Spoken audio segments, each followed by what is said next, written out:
Edition, the second of two streams that I do every day right here on the Radio Misfits podcast platform, live from the Comfort Nest Lounge. I am Pugs Moran. This one we call Pillow Talk. Actually, it's the Pillow Talk edition. What we call it is Pugs and Parker, because James Parker is my co-host here for this hour. We do this every Monday through Thursday, 9 o'clock. Monday through Thursday, 9 o'clock. Not to be confused with my noon show. Or get this. What shows are you filling in this weekend? You got, or this week? You got some shows. You got. Yeah, I'm filling in for Ken Webster in Houston on 950 KPRC today and tomorrow. All right, very good. James, what's happening in your world today?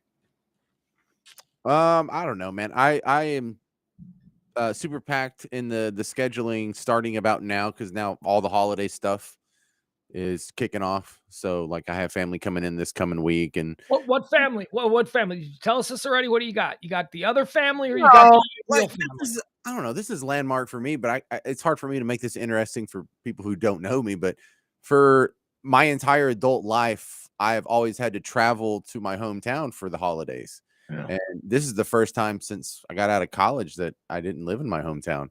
So, or, an hour from my hometown. So this is that a victory or a defeat? Is that a life victory or a life defeat? Yeah, a couple ways to look at it. Right.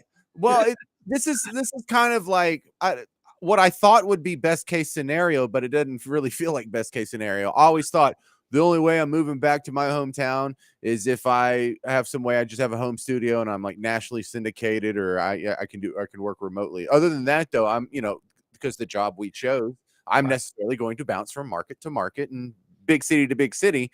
And this isn't one of the options. Tyler is not a big enough city to, house one of us. No offense to my hometown, but yeah. So talent. You're too big for Tyler. I get it. You're such a sights high. You can't make any kind of a living. You can't build the Parker family pyramid off of money earned doing a Tyler morning zoo. Well, there's only basically two positions in this town that have a salary enough to support 4 kids. So unless I get one of those two, but I have a home studio and I do a lot of work for people all over the place. And so, I mean, it's kind of yeah, you've got it rigged. You got to figure it out. But think about those 2 jobs in Tyler Radio that you just talked about that would, make you enough as far as a salary so that you could have the family you have. Think about what that dude's or that lady will think about what their day is like, man. That dude's got a shitty job because, they're doing the job that 10 years ago was done by 15 people. But now it's all on them. They're like one of the 2. They're the head engineer. They're in charge of sales. They're in charge of cutting spots. They host the midday show. Oh, my God. Yeah. Well, it's not so small that there's the crossover to where you do any sales around here. The market's not, it's like market 140, which is pretty damn small, but it's not so small that it's because I worked in a one-man, I worked in a market that's like 1/3 the size of this when I moved to Oklahoma. Yeah. And you really did have to do some engineering. You engineered your own remotes, that's for damn sure. And if something broke, hey, here's the manual, go fix it. Yep, it's a cowboy lifestyle that we've chosen, James. We're romantic heroes just like the romantic heroes of the mythical West. We ought to work DJs. Yeah, no, we're more like gypsies. We ain't cowboys. We're just like those dudes who travel around the South. It's not cowboys. If we were in Tombstone, you would like to think we would be like Dog Holiday or Wyatt Earp. No, we were the traveling actors and actresses. Remember Billy Zane, the bad guy from Titanic? Oh yeah. And what was that other chick's name? Wasn't she like a Desperate Housewife and she was in like China Beach or something? What was her name? The actress that ended up marrying Kurt Russell at the end? Dana Delaney. Oh my God. You were so good at this game. Right. That's right. Dana Delaney, China Beach. China Beach gave it away. Off the cap. Well done. Yeah. And the Billy Zane's the right name of the actor though, right? That was we're that dude. I think so. Yeah, that's a good question. That's a fun little exercise. Let's try that since we're just free balling it here at the start of the show. So I will name a time in history and you tell me what you think your occupation would have been. Because again, we all want to be like the Revolutionary War. Well, I'd have been a major in General Washington's army. No, none of that bullshit. Let's start Revolutionary War. You're a citizen of Boston in 1775. What's your role in all that? Well, at the bottom of the spectrum would be that sort of traveling carnival barker type sideshow. Yeah. But best case scenario, you're Ben Franklin. You're a guy who has your own little media outlet. He was a newspaper owner. In fact, he owned a couple, and he wrote in a big chunk of every edition was stuff that he wrote. And he was the first guy to make political cartoons, so he was actually innovating and taking his platform to a whole new level. No, we don't just need the silly printing press So you cranking be in out. that line of work. That was an industry. That was, yeah. Ben Franklin was America's largest publisher for a large period of time, and his most successful thing is that Poor Williams Almanac. But he also the Philadelphia Inquirer he founded, and a whole bunch of newspapers. There was So like a gazette in there. So you'd have been the newspaper guy. You'd have been Well, a provocateur and a shit talker. It just would have been in that vein because he was kind of like that sort of somewhere between Rush Limbaugh and Jake Tapper kind of guy, though. He wrote about news and he threw a lot of opinion in there. And I'm not saying Rush Limbaugh based on his politics. I'm just saying like he was just that the biggest figure because who was he competing against at the time? They didn't have radio or TV or any other newspapers at the time. There were other newspapers. He was competing with other people, but he truly was one of the most important publishers in American history because he did things that were so innovative and so completely like the Poor Williams Almanac. That was all a scam, but it's one of the best-selling books of all time, and they still publish it today. But yeah, no, Ben Franklin deserves credit in the publishing world for what he did and how he started. It's not like he was the only game. He was the biggest game, but because he was the best and he was the most connected. And he had game. Yeah. Oh, yeah. Yeah. He had real game. Ben Franklin. You kidding me? Give me another period in time. All right. Now, for me, though, I don't get to play this too. So if I was back in the Revolutionary War time, I've always thought that I would have been one of those town crier guys who stands up, he gets the box and he puts it in the middle of town, and then he gets like a scroll and he goes, "Here's what everybody's saying." So I always thought that was kind of like the talk radio guy at the time. So that's what I would be. All right. Another period of time. Ancient senatorial Rome.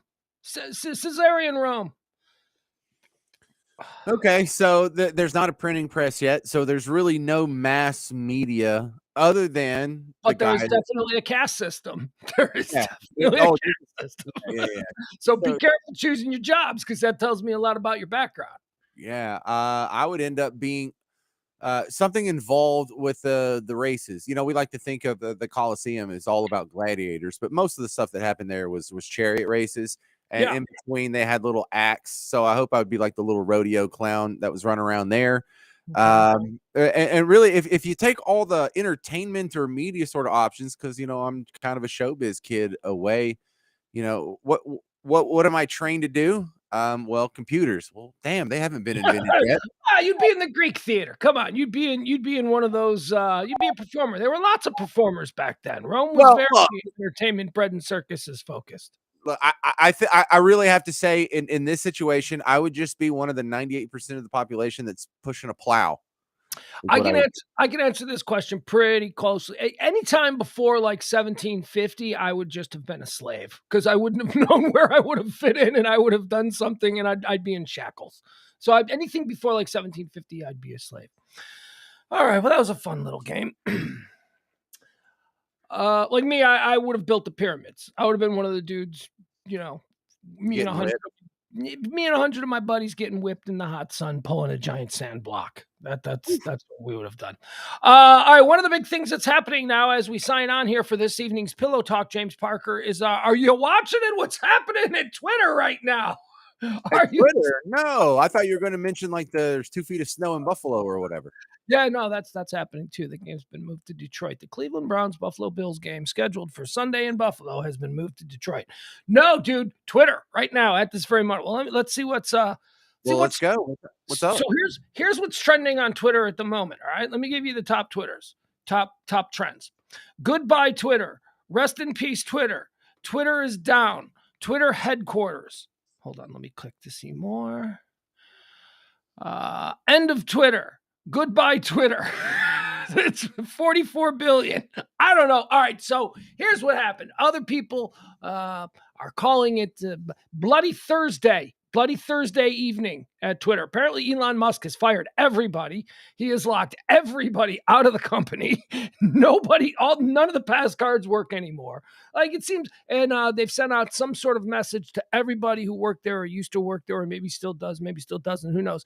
They sent out a message that says nobody's going to be allowed back into the Twitter offices until the 21st. So this is on the heels of 2 days ago. Look, James, I don't know about you. I'm not paying attention to all this Twitter stuff. I don't give a shit. I like Twitter. I have fun on Twitter. Elon Musk ain't changing nothing that I've noticed. You know what I mean? All these people who are freaking out about his Twitter, I ain't noticed nothing. Well, I stopped paying attention because I went in when Elon Musk made the decision. Twitter was at $44 a share, and he's like, "Hey, I'm going to buy the company at $54 a share." So I rushed and by the time I bought it, it was at 46, and so then I just cashed out at like 54. There you go, made a nice little profit off them. So you got no complaints. I mean, $600. Look, I'm not an Elon Musk fan. I think he's a weirdo. I think he's a weird dude. And he's the richest man in the world. So naturally, I dislike him immensely. What does that have to do with anything? What if I just came up? If I was rich, you wouldn't like me? No, it's full. Yes. If you were the richest man in the world, I wouldn't like you. Yes. But let's not get distracted by that. Yeah, I'd hate your guts because nobody should be the richest man in the world. Someone's got to be. Someone's got to be. No, you can. Once you become the richest man in the world, you can go. You know what? I'm going to fix the water problem in Africa. Yeah, look, I'm still one of the top 100. No. Look, we're not getting into it. Anyway, full disclosure, I'm not a fan of Elon Musk, but I'm not one of these people who's going nuts about what he's done to Twitter. I haven't noticed anything. I think it's funny that he's tweeting, that he's like, he's like answering random Twitter people with their questions. He's whatever. He's a weird guy. But here, look at this. So this is Twitter headquarters in San Francisco tonight, right now. I don't know if it's still going on. Is it still going on? Let's see here. Basically, I have audio of it. It's a live stream.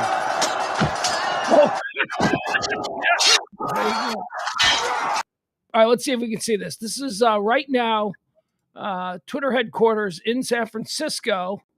And we'll make it big enough for you. Maybe, hopefully, we can see it, make it even bigger on the screen here. James, let's see. How do we move us? How can we Elon Musk, baby, supreme parasite. How's that one? Is that one better? All right.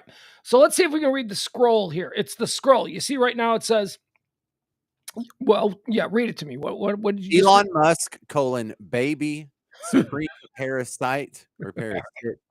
All right, so kill the sound.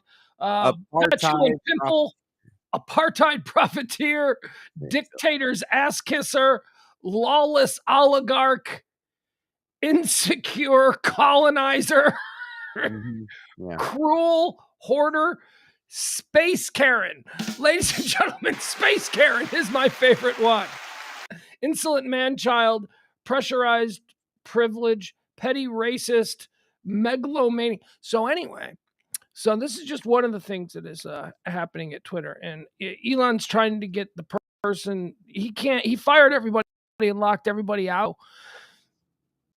People are trying to get to fix all things that are going wrong with Twitter. Although I noticed anything that's going wrong with Twitter. But anyway, Twitter is having a moment tonight. So I just thought I'd share that with you there.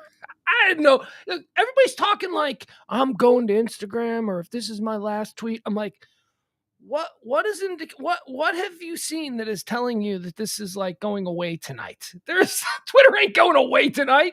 Bunch of pearl clutching bitches. Come on, man. Let's just tweet about stupid shit. I just take these people at their word. I guess they really think he is a Nazi that supports apartheid, which would make him the worst human being ever, because in the Nazi and apartheid, there is no overlap in that Venn diagram. He would be like the only tangential point in those two circles, so he'd be the worst human being ever. So if you think he is the worst human being ever, if you think Hitler had a social media platform, you'd get off of it. And so I see what they're doing. I disagree with him. I don't think he's Hitler. But I see what they're doing. They really believe he's that bad, and if I don't know, I think he's Hitler in 1937. Yeah, I think he's Hitler in 1937, and I do think he's one of the worst people in the world. But I don't give a shit that he owns Twitter. I don't care. I don't understand why this is a big deal. Unless he turns Twitter into like some kind of, to use your parlance, some sort of Hitler youth platform, then yeah, then I'll have a problem. But he ain't doing that. Twitter is a part of the American fabric. We all like it. It's stupid. It's dumb. Well, all these Well, people I acting would like also they're like to add, listen, it's part of the American fabric. Now, will it be here in 10 years? Maybe not. yeah, MySpace was a part of the American fabric for 5 sure what? years. It ran the world and then it is gone. Vine Yeah. was TikTok for about 2 years and now it is gone. Uh-huh. Google Plus never even got off the ground, but it's gone. There's no guarantee these things are going to be around. Hell, who could imagine? Who could imagine Blockbuster would be gone? Who could imagine AOL would be worthless? And who could imagine no one has a BlackBerry? Dude, Sears Roebuck. Yeah. Sears Roebuck, which was the Amazon for 100 years. Sears Roebuck is Sears gone. Roebuck is Essentially. Sears Roebuck is old. Has been around since the Ottoman Empire was still a thing. Yes, it was. There were three companies. There was the East Indian Trading Company, Right. there was the Hudson Bay Trading Company, and there was Sears fucking Roebuck. That was it. There was three companies in the whole world, and Sears ain't here anymore. The Hudson Bay Company. I'd heard the Hudson Bay punchline all week. Well, there you go. All right, so all hell is breaking loose at Twitter. What do you got? You got anything? I don't have anything huge. I just have little stuff. Well, I mean, give me something little, because I got something big that I want to stretch our legs out on because we haven't talked about it yet. And it's a major story and it's getting weirder and weirder. And I think it's exactly the kind of thing that we need to be covering here. Do we have our new Gabby Petito situation? I think we might. Oh, we have one of those? I think we do. I think we do. Why are you always on top of these stories of all the things? Because I do a noon show and I have to read ridiculous amounts of newspapers and headlines and trends. So, I see things. I see a lot of things. I'm a news junkie. What do you got? You got something or you want to jump right into this big one? I would like to let me do one little thing and then we'll jump into a big one, okay? Because I can make this super quick. Yep. My ongoing annoyance with the lady in the elementary school carpool lane or primary school carpool lane is what about her? It's escalating to volcanic levels.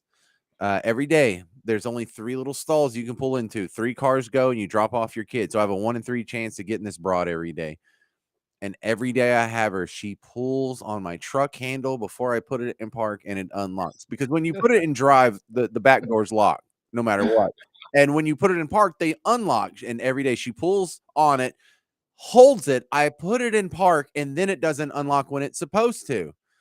And so now Have you told her this? Have you explained to her that this is a specific issue with your vehicle? No, listen, she's in this zone where speed is the issue of the day, and they're just trying to get everybody out of the cars as fast as they can. She's thoughtless about it. And that kind of drives me nuts too. Cause like, look, you pull on 1,000 car handles a week. Haven't you figured out this whole just wait for the little click sounds to where it's unlocked? But she does it every day. So I've gotten to the point now to where if I put it in park and she's holding the handle and she hears the click, but it doesn't unlock, and she just over there pulling on it. I wait a second. I turn and I look at her. Yeah. Click while I'm looking at her. Good for you. You own her in that moment. In that millisecond, you own her. Look, here's what I'm hoping, that she will remember me. Like, oh, this is that guy that gives me a hard time. I'll just wait. Maybe that. Or maybe she'll just learn the lesson, period, and not associate it with me. But if she keeps doing it, things are going to escalate. You gonna yell at her? What are you gonna do? You make a scene? You gonna get banned from the carpool lane? Your kid's gonna be the kids whose dad can't handle. He's so emotionally fragile. He can't handle. No, I'm not gonna like hit her with a Gatorade bucket or something. Okay. No, right. I'm gonna roll down the back window, and before she pulls the handle, and be like, "Wait, click now." Oh, there you go. All right, so you're gonna take charge. You got to take charge. What, you got, an orange vest? Insane. No, there's no orange vest. There's no orange vest. Nothing like that. No. But there's always 2 chicks and a dude that are letting kids out. The dude never does it. The dude always waits for the click. And so I don't know if this is like a male female thing. Like they're just not even thinking about mechanical 1, 2, 3s. I don't know. She's got her rhythm. It's in her rhythm It to is, do it that. is. And look, Yeah. my life's pretty sweet when this is the bane of my existence. There you So go. things are pretty Yeah. good over here. All right, let's do a real story now. I just want to update you on that Oh, ongoing saga. yeah. Hold on. Wait. Let me refill my soda. And while I'm doing that, why don't you tell people about Florida stories? I'll be right back. So Florida Stories is a podcast. There is a new episode every week, and there's 124 or 5 episodes out right now. And it's doing okay. So go check it out wherever you're already listening to podcasts. I try and keep it to about 4 or 5, maybe 6 minutes total. But sometimes it ends up being more like 9 or 10 minutes. But I try and keep it short for you. And it's all the real it's funny stories. Some of them are tragic, some of them are just weird, some of them are really gross. Nazis, poop, drunk people getting arrested. These are common threads. Bath salts used to be a big deal, but they've kind of lost their popularity as of late. So check it out, Florida Stories, iHeart Radio app, Spotify, all that good stuff. Hey, I was just saying, when I started doing Florida Stories back in 2018, Mhm. there were still some bath salt stories. There hadn't been a bath salt story in like 2 years, maybe 3. No, there Well, really hasn't. is that not a I was thing thinking anymore? well, I don't know if it's a thing anymore or not, but I was thinking about the very subject of bath salts today. And I'll tell you why. Do you know about this Delta 8 thing? Do you know what Delta Yeah. 8 is? Okay. Mhm. So people are like, dude, you ought to try Delta 8. It's weed, but it's legal because it's from. I'm like, what is it, like bath salts? It's like it sounds like, what is it, synthetic? No, it's like real weed. So I was actually talking to somebody and bath salts came up. I'm like, I don't want to do no bath salts. I want to do no synthetic drugs that you buy at a head shop. He's like, no, that's not what it is. So I learned about Delta 8 today. Apparently it's a real thing. Yeah, I'm not the weird part is, for a minute there, I had a job where, you would get drug tested, and so I tried to smoke the synthetic weed, and it was awful, and it Well, wait, I've tried synthetic weed too, but Delta 8 is not no, no, no, no, synthetic. it's not synthetic weed. No, no, I'm just saying this is my experience into the weed alternative world. Yeah, I thought the synthetic weed was terrible. How about you? Oh, it smelled terrible, and it did get you messed up, but not in the way you wanna get messed No, up, and I got a headache from it. it's just You don't want a headache from weed? yeah, and What's I that? just I didn't feel like I was part of that community either. Like when you go into the shops where they sell this kind of stuff and you see the other people that buy it, Oh, yeah. you're like, "Am I one of these people? Is that what I am? I'm not one of these. No, I'm not one of these people." No. I'm good. Yeah, it's a weird scene. The vape shop is a weird scene. Very it's, Mhm. I don't know what those people are all about, but it's a thing. Yeah, Jeff Ballard's talking about K2. K2 is the synthetic or a type of the synthetic weed that we're talking about. But no, this the Delta 8 stuff, as I understand it, is it THC? It is, but they just moved one of the hydrocarbons in the chain over like one line or whatever, one covalent bond, and so it still And has I thought it's derived from hemp too, which is legal. So therefore, the Delta 8 is legal. And I don't know, is it like bad weed? What is it? Is it it like bad weed?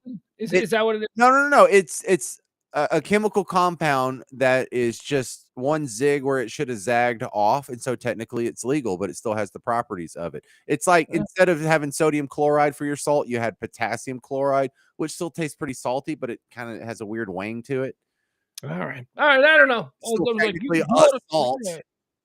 You could buy legal weed. I'm like, no, you can't. It's called Delta 8. I'm like, all right, No, fine. So I no. looked it up and I don't want. All right, here's the story that I want to get into, James. This is the big Oh, story in this. Delta 8 was it the story? No, Delta 8 was not the story. No, that was just small talk because you brought up bath salts, and I hadn't thought about bath salts in years since that zombie I dude in missed them. Miami. I missed them. Yeah, there are no more good bath Come salt on, stories. kids. All right, James. Hold on, let me clear my throat. Yeah, that should do it. I don't know. We'll see. This is a big story, and when it first happened, I mentioned it, I think, on Monday during high noon, but we glossed over it because there was a couple other stories that seemed to be not bigger, but there seemed to be more information. And over the past few days, since this occurred, this story has gotten stranger and stranger, and there are just massive missing pieces of information in this story, All and right. it's a We're solving a mystery here. Is this where we're going? Solving a mystery. James, are you following the story of the 4 murdered Idaho University students up there in Moscow, Idaho? No, this is the first I've heard of it. Okay, well, you're gonna start here because it's picking up steam now, and everybody's like, "Yeah, this doesn't seem right," because it was a story.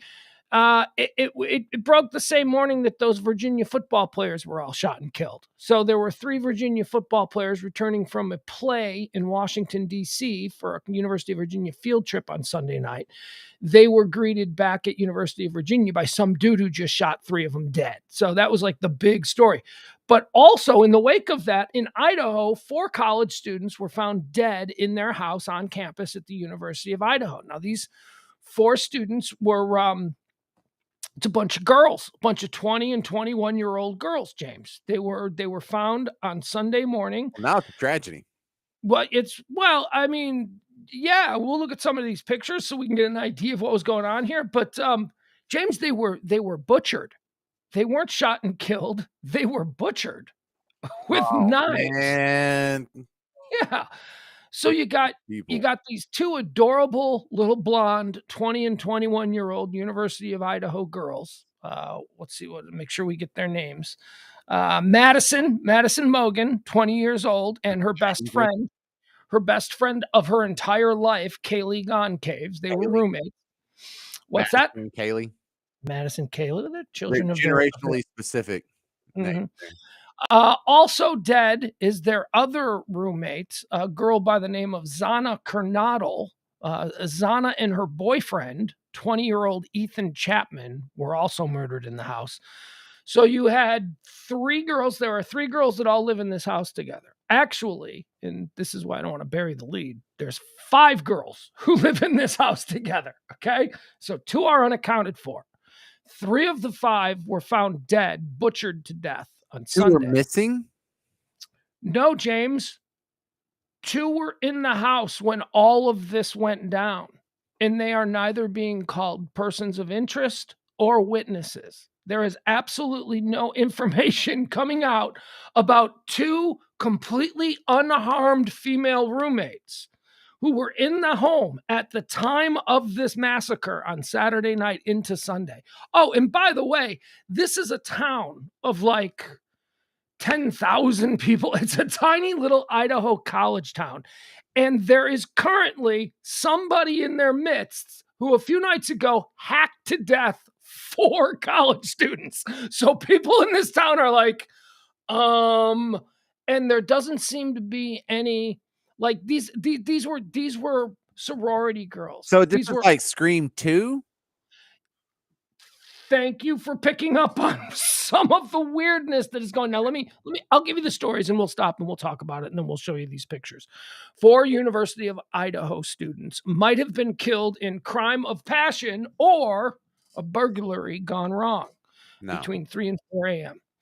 The 4 University of Idaho students who were found dead in off-campus housing Sunday afternoon have been identified. They are 20-year-old Ethan Chapin, 21-year-old Madison Mogan, 20-year-old Xana Carnoodle, and 21-year-old Kaylee Gonclaves. Police are treating the case as a homicide. Really? Do you think they hacked themselves up? Is this Yeah, some new a TikTok homicide trend? means a human being was killed by another human being, so, yeah, well, Police are that's treating established. Police are treating the case as a homicide. There hasn't been a murder in 10 years in Moscow, Idaho. So I can't imagine that the Moscow, Idaho Police Department is ready to handle a mass homicide of 4 people butchered in one of their rental houses on campus. It remains unclear how they died, but Moscow police are considering their deaths a homicide. One of the victims' family members have spoken out and insisted that they won't stop fighting until the truth about what happened comes out. 4 University of Idaho students, James, were found dead in an off-campus home they shared. They might have been killed in a crime of passion or a burglary gone wrong, says the sheriff. Police have not disclosed to the public how they died. Okay, so they're not putting it out there. But multiple people are reporting that. Oh, and by the way, they have. It is now reported. This story is like a day old. The authorities were first alerted to the scene by someone else who called 911 at around noon to report an unconscious person at the address. Okay. So how did this become noticed? At noon, James, somebody called the Moscow Police Department and said, "You got to come to this house. Somebody is unconscious. Bring an ambulance." When the police showed up, they found 4 people slaughtered. And the person who called 911 is missing. And they're saying that the 2 other roommates they're not saying they were sleeping. They're not saying they were witnesses. They're just saying they were there. They were there when this happened. The 2 other roommates did not call 911. So we don't know who the 911 caller is. We don't know what's up with the 2 roommates who 3 and 4 in the morning, I guess you can safely speculate that they were sleeping, but sleeping through the butchering of 4 people, one of which is a 20-year-old athlete. The boy who was butchered is no little dude. He's a big dude. He's a soccer player at the University of Idaho. So he's in good shape. All right, let's go on here with more of this. Art Bedji, the mayor of Moscow, called the deaths a crime of passion and senseless acts of violence, but also said they may have been killed in a burglary gone wrong. Police are still trying to narrow down exactly what happened, he said. Here, all right, Well, that's not a crime of passion if it's burglary. I don't know. There's one dude involved. Could this be a jealous boyfriend who showed up? You know, an ex-boyfriend of Ayana. She didn't like that he was there with Ethan. Turned into a fight. Dude loses his shit. Suddenly, everybody that shows up to the fight is dead. You know what I'm saying? I guess in police talk, burglary is anytime you enter a dwelling uninvited, Yeah. or breaking in and entering, something like that. So maybe it could be both. Maybe it's a crime of passion, and he forced his way into the house. Because if you shoulder your way through a door, that's a burglary. All right, here we have the picture. Jesus. These are the 4 victims. Okay, this is Madison and I think Kaylee right here. Madison and Kaylee. This is Ethan, the boy, and this is the girl that was murdered. All 4 of these roommates right here. This picture was believed to have been taken hours before. They're on the deck of the house where the murder took place. They're getting ready to go out on a Saturday night. So here's what we know. We know that these 2 girls, they went out to a bar. Okay. These 2. Wait. Which ones are you pointing at? Which ones went to the bar? I'm sorry. Yeah, I'm on the wrong page. I can't be showing you that. Hold on. All right. These 2 went out to the bar to party on Saturday night in Iowa. These 2 went to a frat party. These 2 went out. They both were home in the house, the rental house, by 2:00 in the morning. These 2 were last seen on a security camera buying food at a food truck at 1:45. They apparently brought the food back to the apartment. So between 2 and whenever, these 4 people were murdered. That's the time that they placed them all back in the house. So there were 2 other roommates, again, 2 girls. We don't know anything about them. We don't know what their situation is. Police aren't really saying. All right, so let's go into some more of these details, okay? Because these get a little bit of wacky. Oh, wait, here's some more pictures. Wait, Yeah, so these are University of Idaho students? Yeah. Without looking it up, what's the mascot for the University of Idaho? The potato. I have no idea. I didn't know there was a University of Idaho. I thought Boise State was the only university in Idaho. No, they've got to have a university of I don't know. Do they? How many people are in Idaho, right? I mean, 28, 30. How many are going to college? All right, so I don't know. 2. I think it's Vandals. University of Idaho Vandals.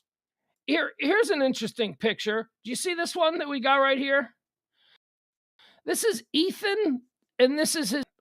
Yeah. This dude is 20. Doesn't this dude look 50? Does this look like it's her dad? He looks divorced.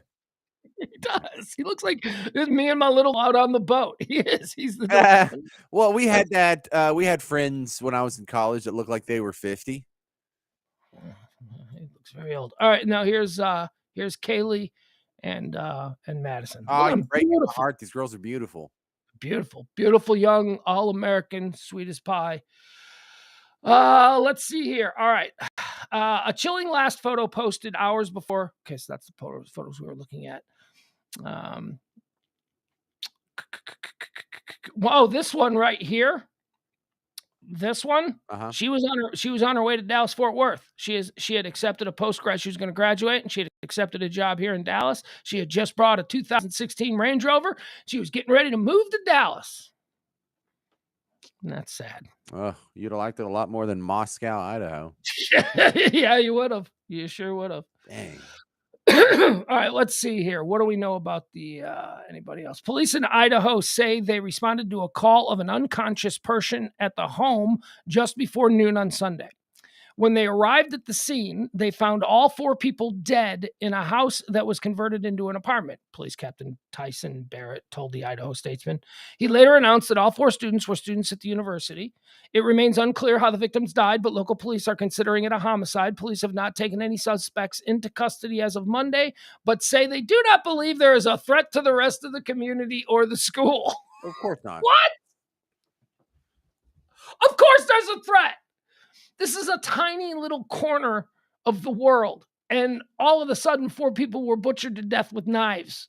And you're telling me that you don't think, James, why are they saying that? How can they say that? Okay, so that leans toward the crime of passion. He was in a room where he was exacting justice on the focus of these passions, and the other three people were innocent bystanders. And unless you've been cheating on him, Pugs, you're safe. The public in general, there's no one else that's been cheating on him. So I can see why they would say that. That's not a completely crazy statement. I really don't think this is Scream 2, where we have some psychopath out there who's going to strike again if we don't find him first. James, it suggests to me quite obviously that they know more than they're saying. Yes, agreed. That's, yeah. So what aren't they saying? What's going on here? Well, they know this isn't some serial killer Buffalo Bill guy that's going to strike again if they don't get their hands on him first. They know that. Because look, if not, they're really setting themselves up to look like big a-holes more so. And cops use notoriously safe and vague language just to avoid that all the time. Well, it's all vetted by the DA, so it's legalese. Anything that they put out publicly. Right. All right. So here's a more recent one. This is from a few hours ago. Two surviving roommates of four. Okay, so these are the two roommates they're talking about here. Two surviving roommates of four University of Idaho students who were found dead in a house near Moscow campus could be key to the case. Yeah, you think so? Yeah. The people in the house during the murder might help. Yeah. Yeah. What do they know? What did they hear? Why weren't they hacked to death? Right? The two surviving female roommates who have not been ruled in or out as suspects are working and talking with detectives, and they've been cooperative, very cooperative. Idaho State Police spokesman Aaron Snell told ABC News on Thursday. Potentially there are witnesses, James. Potentially there are victims, Snell said, adding that the roommates could be the key to this whole thing. Four students who were killed early Sunday morning and found hours later. We got the identifications here again. Two other roommates were home at the time of the crime and they were not hurt, Matthew Police Chief James Fry said during a news conference. It was not a hostage situation at any time. It is believed that the victims were killed between 3 and 4 a.m. The roommates were home when police responded. The two other roommates were home when police responded to a call for an unconscious individual. The roommates were not the 911 callers, according to Snell. Fry said the four victims were killed with a knife in an isolated, targeted attack. What does that mean? So the police officers, as of today, are saying they were killed with a knife in an isolated, targeted attack. So that goes along with what they were saying about they don't believe that there's any threat to the general public outside of these people. And this has to be a jealous boyfriend or something. Or, I mean, how far down the rabbit hole can you go and have it still be logical? Okay, this could be like a targeted hit from like the Sons of Anarchy, and they know that there's no one else that was, the daughter of the guy who's been running guns and stolen from the Mayans, Right. We see this all the time depicted in all the shows that we love. Just some innocent kids overheard a conversation. She was the waitress at a bar when two guys planned to hit. And now right. I mean, we see this as a subplot and everything from Sons of Anarchy to, big budget movie. Yeah. It's funny that you reference Sons of Anarchy because I used to say while watching that show, if this really happened, this would be like huge breaking national news.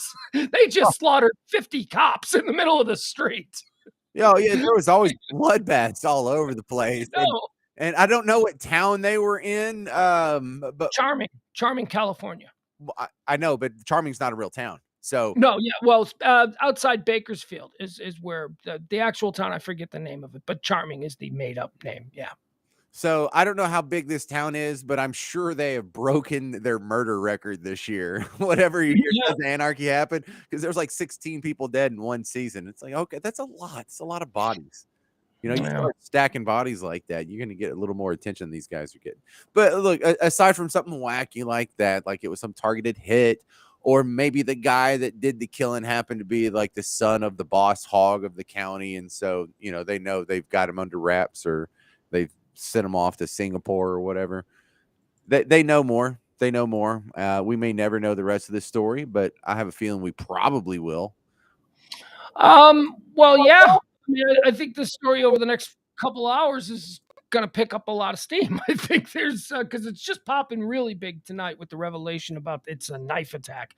I wanted to go back to this picture because my theory is I don't think all that different from yours. Here's my working theory. They know who the guy is, right? Yeah, this guy here, No. Ethan. They know who the killer is. Oh, I don't know. They're not saying. I think that because they're being so specific in their non-specificity, I think that they know more than they're letting on. Right. So, but I really don't know. Here is my theory, though, my working theory on what happened here. All right. So roommate. These girls all live together with two other girls. I think this might be one of the other girls, and this one here, you can see her here. I think these might be the two innocent ones. Dead. Okay. So I think it has something to do with him. I think it has something to do with him and his relationship with her. And I think that a good place to start would be she has an ex-boyfriend. He was sleeping over, between 2 and 4. I think that maybe there was a confrontation. These two were out at the bars. They came home, or they were still awake or whatever. And you know how girls, after being in the bar, you get the fuck out of here. You know what I mean? That whole thing. And I think it turned ugly and it went crazy. And I think all of these people got murdered. And I think that these two other girls were probably asleep in their room. Probably Ambien or whatever, passed out. Maybe they were really drunk, because Saturday night in a college town, you could say that you're a girl and you got really drunk and went to bed. I'd buy that. That's my working theory. Okay, so who's the stabber then? Who's the guy with the knife? Her most recent boyfriend, whoever she dated before him. Okay. That's who we're looking at. We're looking at whoever she dated. If you dated this girl before Ethan Chapin dated her, and they've only been dating for a few months, if you dated her, you should expect a visit from the police. That would be my working theory. But look at these two dolls. Look at them. They're just so adorable. They're like the sweet little girl next door. They're almost twins. Yeah, they are. Best friends since 7 years old. They went to all the schools together. They grew up together in the same town, went off to college together, are roommates together. They're like the besties of besties. That's sad, man. That's really sad. Like, yeah. I'm so old now. Like, I associate seeing cute little bouncy college girls with like my daughter now, like, yeah. I don't say how heartbroken would I be if that happened to my girlfriend. Now I say how heartbroken would I be if that happened to my kid. Well, good. Congratulations. You're a normal, mature adult. That's how you're supposed to look at it. That's how you're supposed to see it. All right, James, what else? You got anything else? You got something small? I know. I don't want to go through my little personal gripes here. Why not? Because it's minutia. It's just therapeutic to air my grievances like Festivus. All right, let's hear them. It's Festivus season. I think. I don't know when Festivus season starts. So I went to the dentist today, and Paul hit me with I hate getting the shots in the gum. I had to get a crown in the back, and he did it, and they like measured some crap out, and they had to like scrape off the old crown because it had chipped, and so this all takes a while, and then they make like a 3D render model, and then there's like a mill in the back that like spins and mills it down, and it takes a while. And then he went and took care This of is your buddy from high school, right? Your dentist is your buddy from high school? Kindergarten through high school. And does he have gas? Does he let you have gas? He does. I didn't get it today. He asked me if I wanted it. I was like, nah. Yeah, dude, why would you ever turn down the gas? The gas is the greatest high in the history of the world. It's the greatest high ever. I hate the dentist, but I love the It's gas. all right, but I was trying to be in a bit of a freaking hurry because I had a Zoom meeting at 4. Understood. And so after Paul did all this other stuff, it had been like 45 minutes or so since he had originally given me the shots to numb me up. So then he goes back in there and starts crumbling around in my skull basically, and it freaking hurt, right? So I Right. like physically pushed Paul off, and he's like, "Oh crap, you felt that?" Yeah, he's like, "All right, well let me numb you up again." Oops. Like, you don't want to hear from your And so dentist or your surgeon. he gives me the shots, and then we just have to sit there and chitty chat until it kicks in, and we kind of do, and it. So then he starts again, and I'm like, "Dude, I can still feel it." And he goes, "Damn, let me give you some more shots." And so he gave me the freaking Charlie Sheen version of shots, and Nice. my mouth was totally numb for like 3 hours. Like from here down, I couldn't feel my tongue or my bottom lip at all. And that's awful. I'm like drooling, right? And then I was late for my Zoom meeting, so I just have to pop into a work meeting on my phone in the truck driving home, and I can't talk. And so this is what we call Zoom roulette, where you can be on screen and you can be on mute, and you can still get credit for being at the meeting, for paying attention to the meeting, for being a good worker, for being a good employee, and not just some contractor who just says he's working at home and dicks off all day. You're participating. Right. But my little grift only works if and only if I never get asked the question or I never have to speak. Right. Okay. Because I can't speak at this point. I'm so they were doing sort of like the Thanksgiving version of our meeting. Like, I want to hear what everyone's thankful for. I'm like, damn it, I'm going to have to talk. They're going to go through everyone in the meeting. We have to talk about what we're thankful for in our personal life, in our career, and anything like we would change or make, different for going into the new year. And I'm like, oh my God, I'm so What the hell kind of screwed. group are you in? What are you doing that you're I know. What are we being participating? aspirational for? Thank you. Come on. What We're is trying to make this? some money here. No, this is the group I work with that has financial advisors. We do shows and media and promotion for them.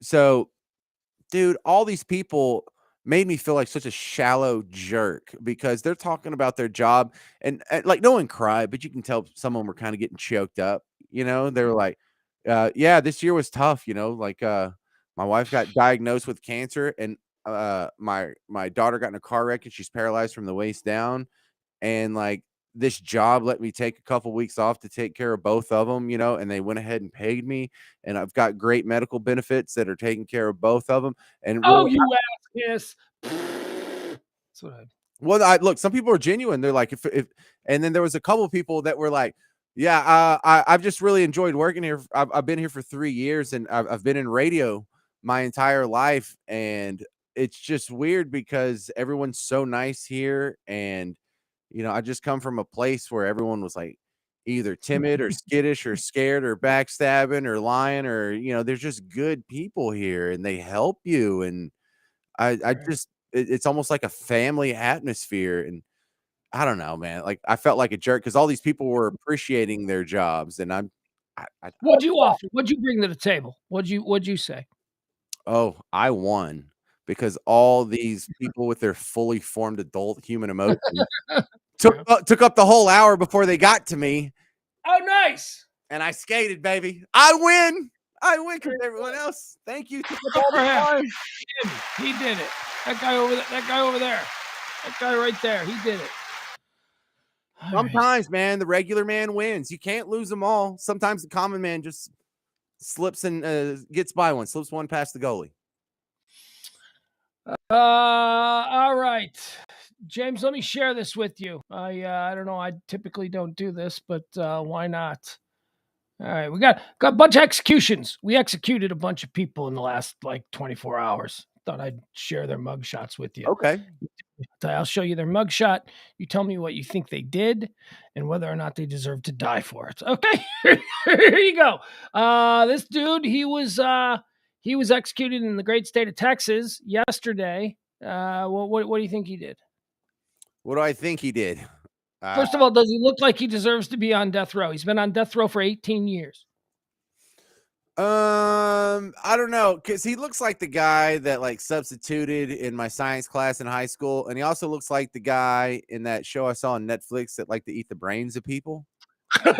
Well, he's all over the road. See, I look at this guy and I say, Dad, he doesn't look like he deserves to die. He doesn't look like a killer. He doesn't look like a crazy person. He doesn't look like somebody that would have murdered his pregnant girlfriend and then beat to death her 7-year-old son. Oh, no, is He that what it is? It looks like the guy when I go into Office Depot, I'm like, "Where's the printer drums?"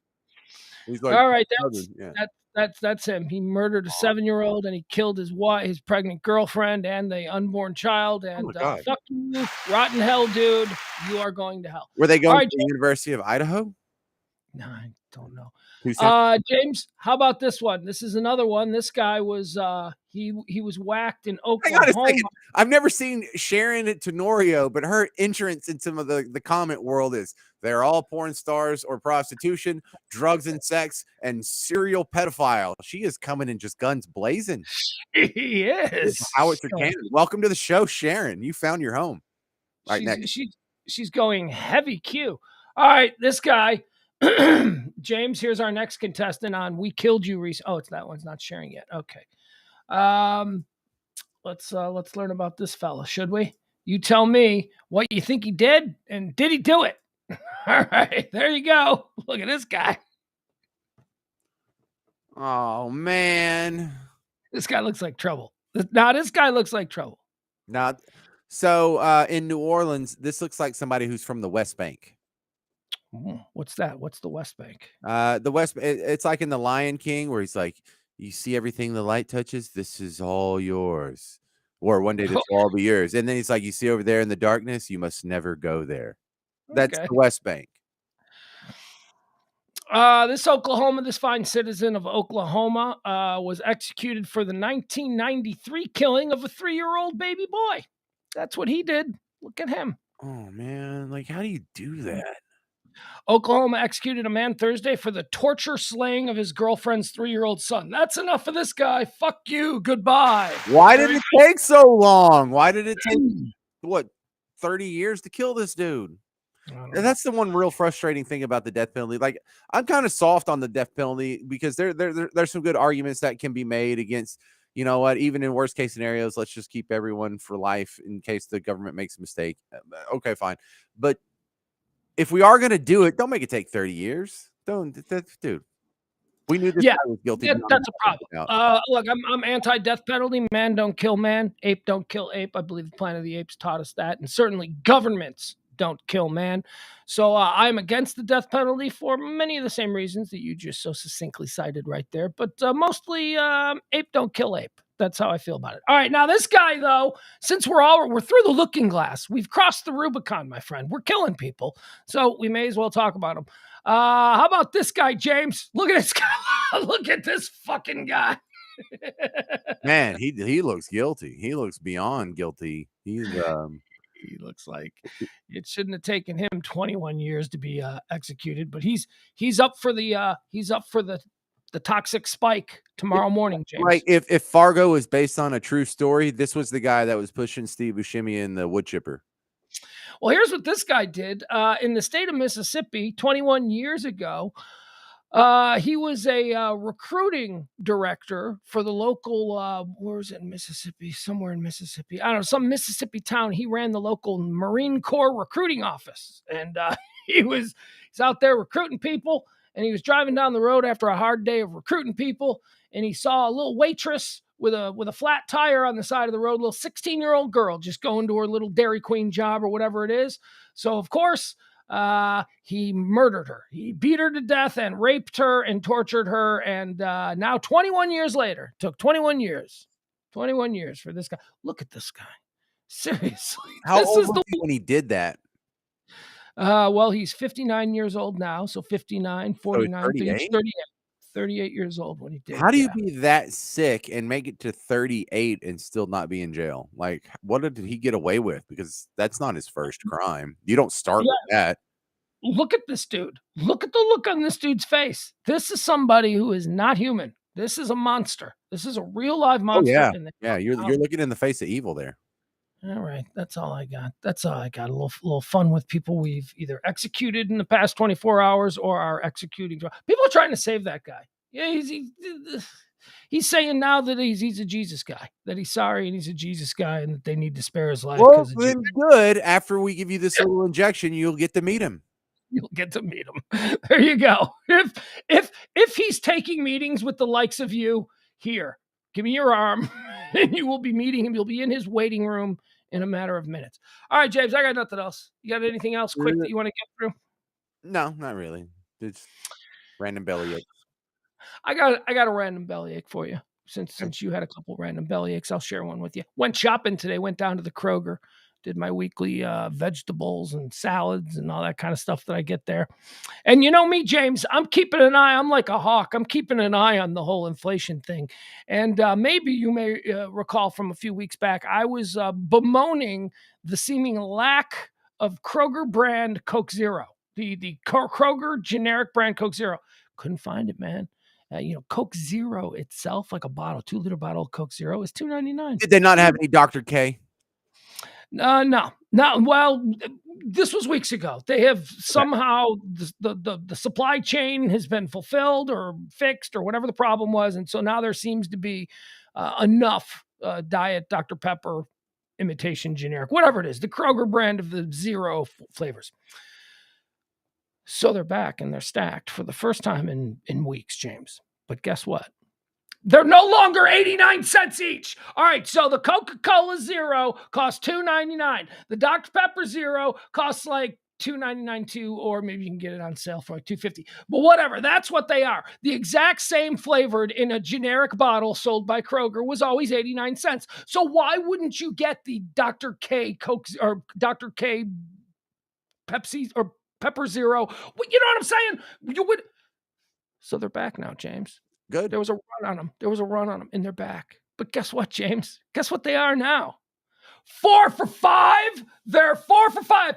Do the math, James. That's not 89 cents a 2-liter bottle anymore. They have raised that price to $1.25. They have raised their price almost 40 cents on 11% inflation. All right, so there you go. That's my gripe. All right. And they raised it by 11% inflation. Went up 40 cents. They're profiteering. That's right in line with where it should be. So I had a miracle today. Can I share with you my miracle?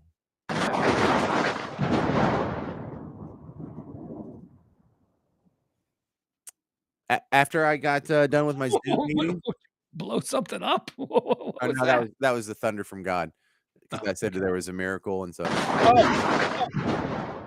yeah. Gotcha.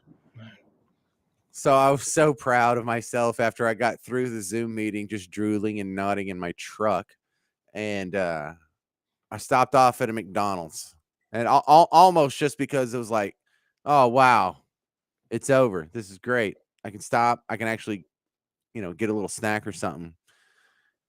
And I didn't really feel like eating because my mouth was still ridiculously numb. So Chew your tongue off, boy. right. So bad idea. I can't even feel my tongue, and my lips starting to feel kind of tingly. It's just starting to come back.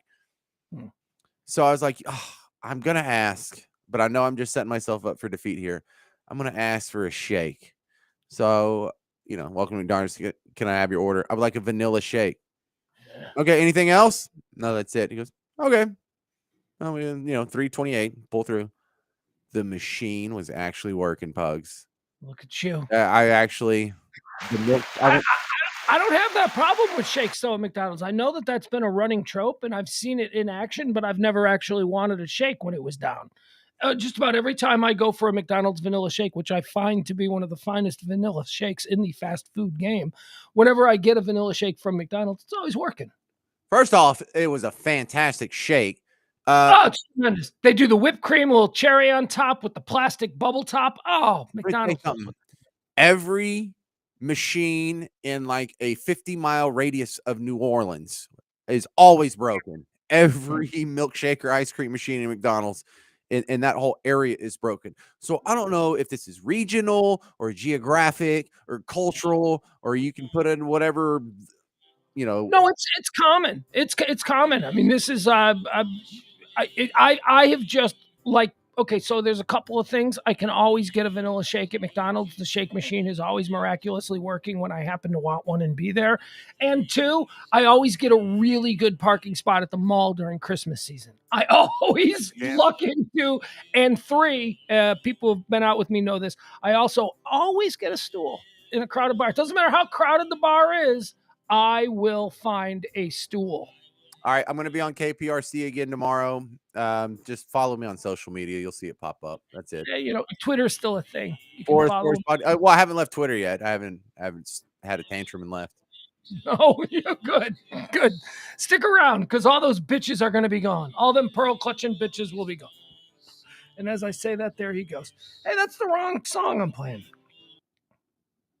How did I play the wrong song? There we go. Right. Oh man, weird thing going on with the throat today. Cameron, yeah, I've heard that as well. I've heard that really when they tell you that they're broken at McDonald's, the machines aren't really broken. They just need to clean them, and they don't want to clean them because that's kind of a whole thing. I worked at McDonald's for one pay period. I needed like $60 back in like 1987 or something, and I remember I took a job at McDonald's just to get one paycheck. I think it was a concert. I think I was trying to get money for a concert. So I worked at McDonald's for like 2 weeks and then quit. Yeah, that's the kind of kid I was. Coming up on the Christmas season, where the Christmas season, shopping malls during the Christmas season, that's the scene of my greatest heist, my greatest accomplishment. I once worked at a shopping mall in the town that I grew up in. I once worked at all 4 anchor stores at the exact same time. Like I would be scheduled. So Sears, JCPenney, Marshall Fields, and Carson Peary Scott. Those were like the Dillards, and those are like the 4 anchor stores. I took Christmas help job at all of those 4 stores. And I would walk into the mall and I would clock into Sears, and then I'd just walk out of Sears, put my Sears badge in my pocket, put my JCPenney badge on, walk into JCPenney's, clock into JCPenney's, and then go directly to the next store. And I did it at all 4 stores. And then I would just go to my friend Mike's house, who lived like across the street from the mall. I'd just hang out there all day until it was time to go back and clock out. Clock out at Sears, clock out at JC. See, the reason you could do this is because during the holidays, they hire so many people, too many people. They don't know where these people are half the time. They just need endless amounts of seasonal help. So they don't know where you are. They don't. It's like, I discovered this at Sears because the way they do it at Sears is you meet in a conference room, and then like the department heads, like shoes or chubby kids, whatever, they all come in and they go, okay, I need 5. You 5, come with me. You 5, come with me. The rest of you go with them. And then you all just break off, and it's easy to just walk away and walk out and go to your next job at JCPenney's. Yeah, memories. See you tomorrow at noon for High Noon, right here on the Radio Misfits podcast platform.